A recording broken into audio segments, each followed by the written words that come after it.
Okay, my friend Charlie says he stumbled on a winner, and this is Zeven OS Neptune. I installed this in my virtual machine, and this looks pretty darn good. So after I roll the intro, we'll have a look at this.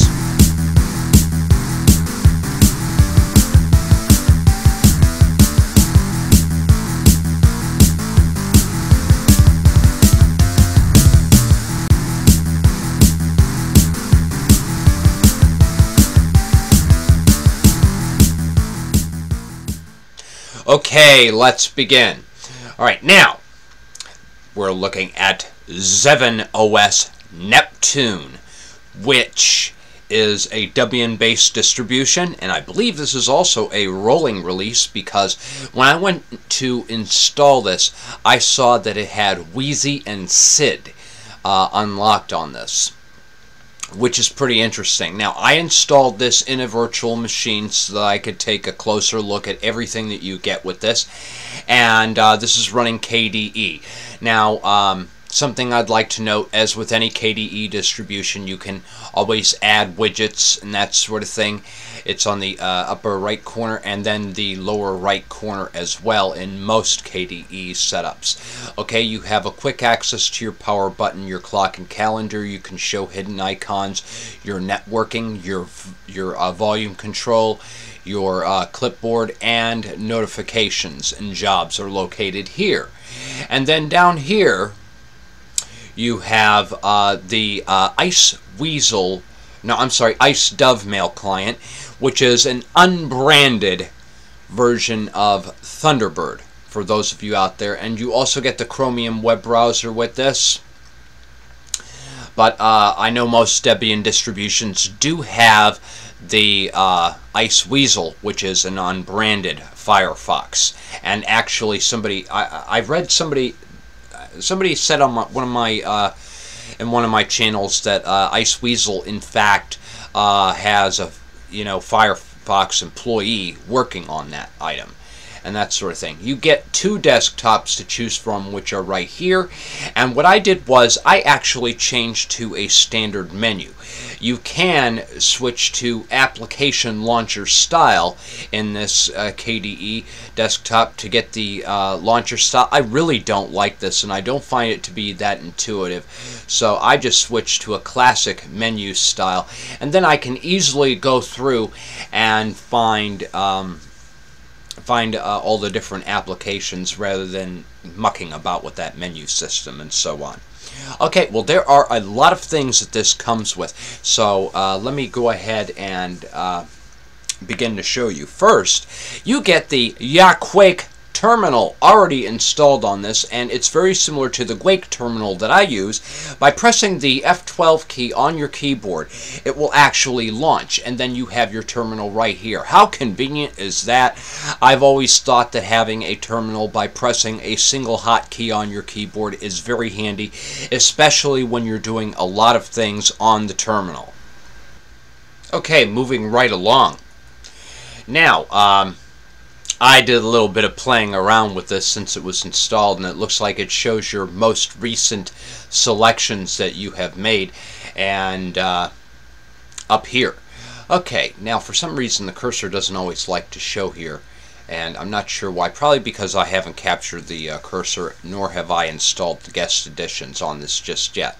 Okay, but in development you do get Eclipse. In games you get Fighting Hedgehogs, which I thought was pretty difficult to... I couldn't figure that one out. Oh well. In graphics, you get the GIMP, you get Gwenview, a Color Paint, K-Snapshot, LibreOffice Draw, Ocular, and a Scanlight. Looks like they even give you a few more applications here. Let's see what they give you. You get the K-Color Chooser and then the K-Ruler. In Internet, you get Blue Devil, Chromium Web Browser, Ice Dove, K-Get, Download Manager, Kismon, Conqueror, which has a similar... It resembles Internet Explorer, I think. You get Copete Instant Messenger, Remote Desktop Client, you get Desktop Sharing, KTorrent, VPNC, and Wireshark. In multimedia, you get Amarok, Audacity, Desktop Recorder, Encode, K3B, probably the best disk burner out there, Kden Live, awesome video editor. I'm glad they decided to include this. You get KMEX, VLC Media Player, and YAVTD. Okay, and then in Office, naturally, you get the LibreOffice suite with Ocular and People.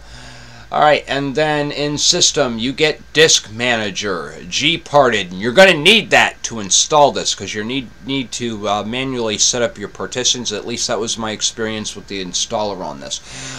You get the Login Window Preferences, OpenBox Configuration Manager, Open JDK Java 6 Policy Tool, Screensaver, System Settings, VPNC GUI, and ZevenOS Manager. I'm assuming this is actually a driver manager software for this. And then in systems,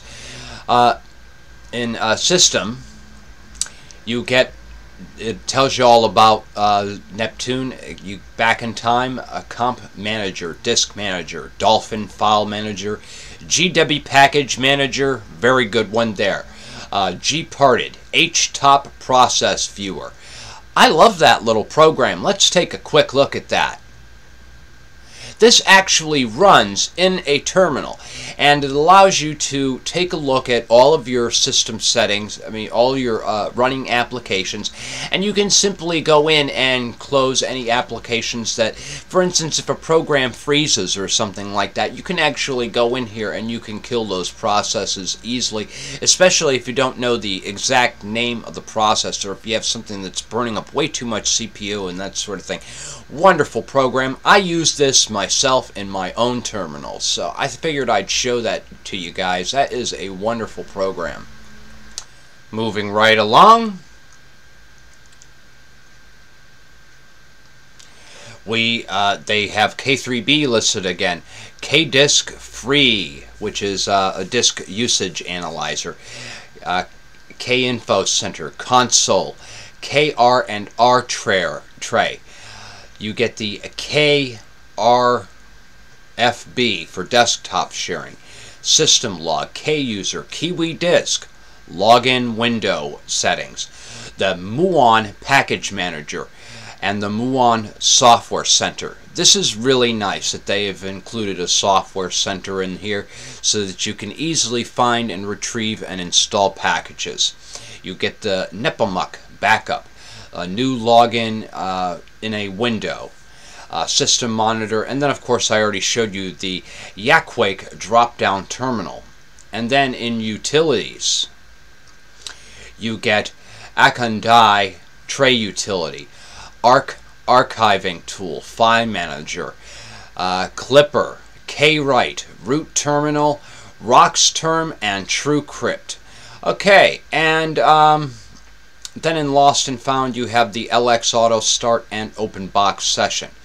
Then, of course, you have a list of favorites that are already pre-selected for you. The Chromium web browser, the IceDove, System Settings, File Manager, Terminal, VLC, Desk Burner, and Audio Player. Very nice. Something else to note, that this distribution also comes with a screen recorder. And let me see if I can go ahead and pull that up just from the terminal. I believe that is Rec FFmpeg. Let me pull that up here. I think that was the one that my friend Charlie was telling me about. Okay, I found it. The program you want to run is Desktop Recorder, and I didn't see it in the menu, but maybe it is. Here it is.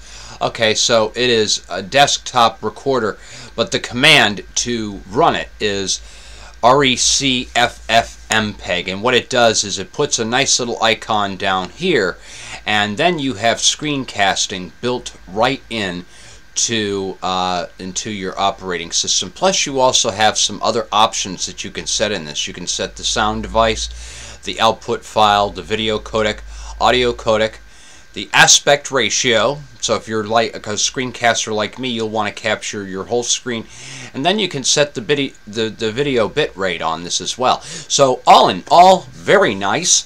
This is a nice little distribution. I have not had a chance to try this for stability, nor have I tried to download any updates for it, but it does have some testing and SID unlocked. And the nice thing about having SID unlocked is the fact that while you may get breakage from time to time, you'll also get updates and fixes for those breakages a lot faster, much like you would in an Arch-based system. So thank you very much, Charlie, for suggesting this one for me. I'm actually going to keep this virtual appliance so that I can play with it in future episodes. If you guys thought this tutorial was useful, please comment and subscribe. Google+, Facebook, and Twitter will keep you up to date every time I have a new video up on my channel. Welcome to all of my new subscribers. If you have any questions or feedback, please send me a private message. I will try to answer your questions the best that I can, but I have to warn you, I am not a brainiac. So if I don't know the answer, I'll at least try to point you in the right direction. Also, visit cupoflinux.com and shout me a coffee. I could use more coffee grounds. You'll notice I'm not all jumpity today, so I need to get more coffee. So yeah, shout me some coffee, alright? Alright, well that's all there is for now. Thanks for watching, and we'll see you next time.